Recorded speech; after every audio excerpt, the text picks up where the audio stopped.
There are situations when you absolutely depend on your stove.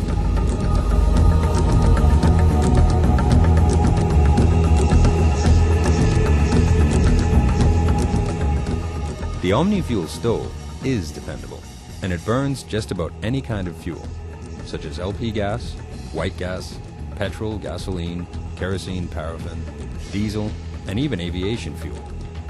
This flexibility makes the Omnifuel easy to travel with, even in remote places. This is how you use it. Fill the fuel bottle, not more than to this line. Then you attach the pump. When the pump is firmly attached, this fuel bottle does not leak. Attach the hose.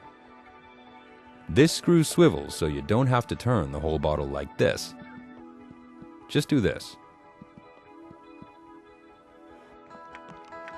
Then you pressurize the fuel bottle.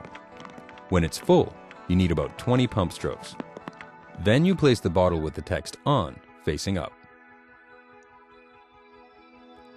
The Omnifuel has two valves. One valve is just to open the flow of fuel. The second valve you use for simmering and precise control. Open the first valve all the way, and then the second. When you do this, the fuel squirts out and wets the priming pad. Let it spray for a couple of seconds, and then you turn the second valve off.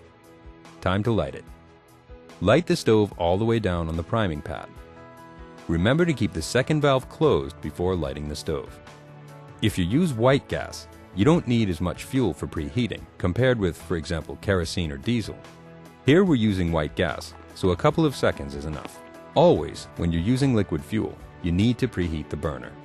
This is needed to get the fuel vaporized in order to get a good and clean combustion. After a while, you'll hear a hissing sound, and then you gently open the second valve again. If the stove still burns with yellow flames, turn off the valve again and let it almost burn out. Then open it again. The stove is ready to use when it's burning with a blue and very efficient flame. To really use the efficiency of the stove, you can use an Etapot with a built-in heat exchanger. That will save both fuel and weight. The Omnifuel is pretty quiet and gets more quiet when you place a pot on the stove. When you turn the stove off, just flip the fuel bottle. Don't turn the valves off yet, because if you do, there'll still be fuel left in the hose, which might spill when dismantling the stove. Wait for about 60 seconds until the flame goes out. When the flame has died, the fuel hose is empty and you can turn off both valves. The stove also works with LP gas, and to get maximum output, you need to change the jet nipple. To change the jet nipple, remove the flame spreader. Then, use the multi-tool to unscrew the jet nipple. Then place the jet nipple in the multi-tool and attach it. When you buy the stove, the jet for gas is mounted. The jet for gas has the largest hole, 4.5. The principle is that the cleaner fuel, the larger the hole. Attach the flame spreader and then the hose to the cartridge.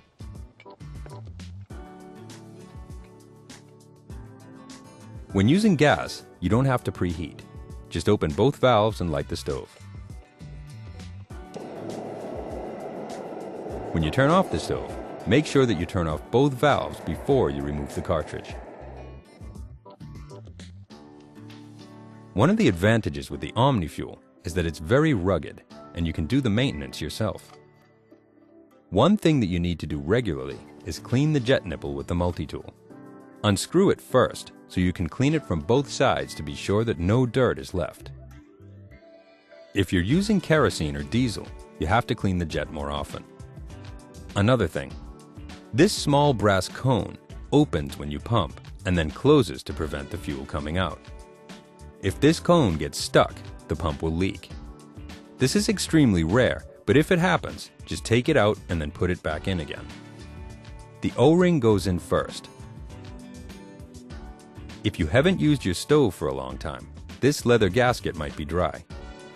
You notice this when the pumping is ineffective and you cannot build up any pressure in the fuel bottle.